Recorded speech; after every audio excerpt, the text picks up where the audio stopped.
92.7 FM WMDX, Madison's real news and great conversation. Here's your Daily News Roundup. From local news to what's going on around the state, Civic Media's mission is to bring you real news and great conversation. For Civic Media News, I'm Lisa Hale. No ice is safe ice. We hear it all the time from the DNR. Now the Winnebago County Sheriff's Office is echoing the refrain.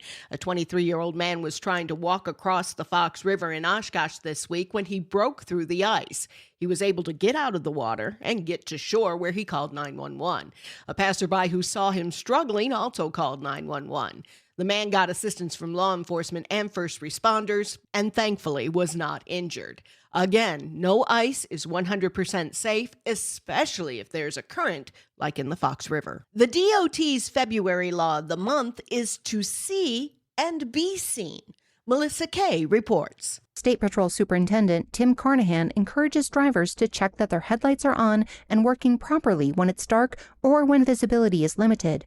Headlights help keep everyone safe and be more visible to other drivers. Remember that automatic light settings aren't always reliable, especially at dusk and when it's foggy, snowing, or raining. Carnahan recommends checking your headlights for ice, snow, and other debris that can restrict visibility. It's also important to remember that headlights should be white or amber without decorative covers. A couple universities in the Wisconsin system have some big plans now that the State Building Commission has approved $206 million to be used statewide. At UW-Milwaukee, some of that money will go toward fixing water leak seals at Chapman Hall. Meanwhile, $137.5 million is earmarked for the renovation of Polk Library at UW-Oshkosh. The commission also approved funding for some improvements at Winnebago Mental Health Institute, which serves patients and inmates statewide. A city in northeast Wisconsin will impound your car if police suspect reckless driving. Civic Media's Connie Fellman reports from Green Bay. The new rule allows officers to impound vehicles while issuing tickets or making arrests related to reckless driving. Under a new Wisconsin law, the police department would have to determine if the impounded vehicle is stolen and return it to its owner if possible. If not stolen, the owner would have to pay to get the impounded vehicle back. After passing the council last night, the new ordinance goes into effect immediately. The new ordinance passed the Green Bay Common Council this month and goes into effect immediately. A story that got statewide, even nationwide attention last year has an update.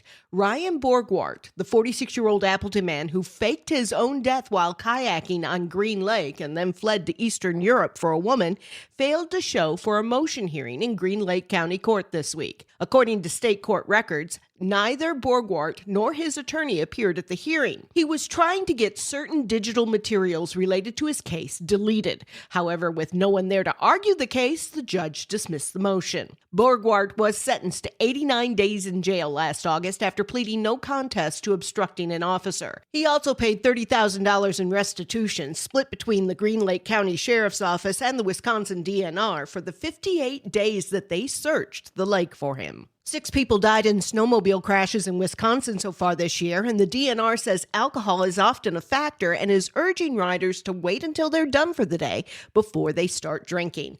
During the upcoming Sled Safe weekend, wardens will patrol trails, share safety tips, and watch for impaired riders. Officials say slowing down and staying on marked trails can save lives.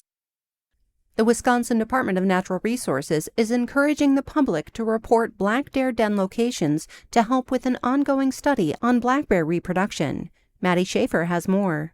The research team is accepting any den reports, but is specifically looking for dens in bear management zones C, E, and F, which covers central and southern Wisconsin. Bear cubs are typically born in late January and early February, and this time of year is often when people discover dens, because they can hear cubs squeaking, grunting, or humming while nursing inside. The Black Bear Litter and Diet Survey will generate new estimates of black bear reproductive rates within each of the state's bear management zones, and the estimates will improve the accuracy of the population models in each zone.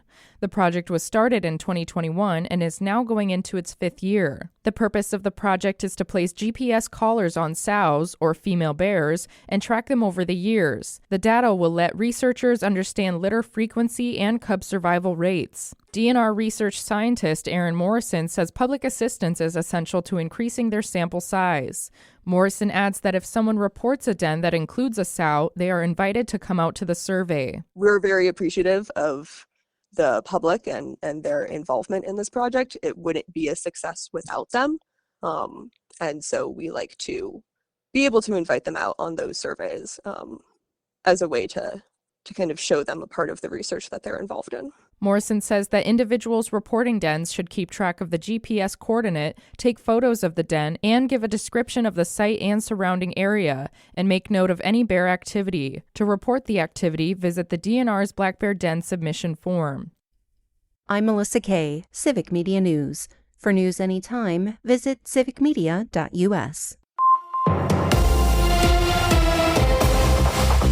With Civic Media News, I'm Stace Keene. 3 more Wisconsin Republicans are headed for the exit, including Kevin Peterson, Devin LeMahieu, and Rick Gundrum. Peterson is from the 57th District in the Fox Valley and says he's proud of his time in the Assembly and thanked his staff, colleagues, and constituents. Senate Majority Leader LeMahieu from Oostburg says he's ready for a new chapter and wants to spend more time at home. Gundrum is from the 58th Assembly District in central Wisconsin. He says he's looking forward to family and travel after 20 years in local, county, and state government. LeMahieu is the 4th Republican state senator not seeking re-election this fall, joining Racine's Van Wangard, Brookfield's Rob Hutton, and Whitewater's Steve Nass. In the Assembly, Gundrum is also the 4th GOP member stepping aside, along with Speaker Robin Voss of Rochester, Speaker Pro Tem Kevin Peterson of Waupaca, and Representative Dave Murphy of Hortonville. Public school enrollment is shrinking again across the state of Wisconsin. State data showing public schools lost more than 14,000 students this year, with 68 of the state's 72 counties seeing declines. Overall, enrollment dropped nearly 2% as compared to last year, continuing a long-term slide that's pushing some districts to consider closing or combining districts and schools. A new report from the Wisconsin Policy Forum says the state has been losing students faster than the national average for more than 2 decades, though the gap has started to shrink recently.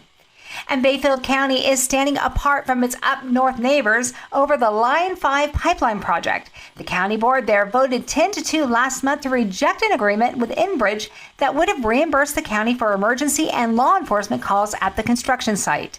The district attorney in Bayfield County said taking that money could make it look like law enforcement is working for the company, not the public. Some supervisors have argued that Enbridge should still help to pay for the extra costs. Iron and Ashland counties have already said yes to that same deal. More news is available at civicmedia.us. The Badgers season ends. Hi, I'm Mike Clemens with sports, men's college basketball. The Wisconsin Badgers lose in an upset to the High Point Panthers, 83-82. The Panthers hitting 3-point shots 15 times in the game. Did the Badgers have a bad performance? Head coach Greg Gard. I didn't think we played bad. I thought they beat us. They beat us. They were banging in that many threes. That was their chance to do that. And credit to them. Tip your cap to them. That they were able to make shots. They didn't take more and make more than they have in a long time. The Badgers' Nick Boyd after the loss. Disappointing.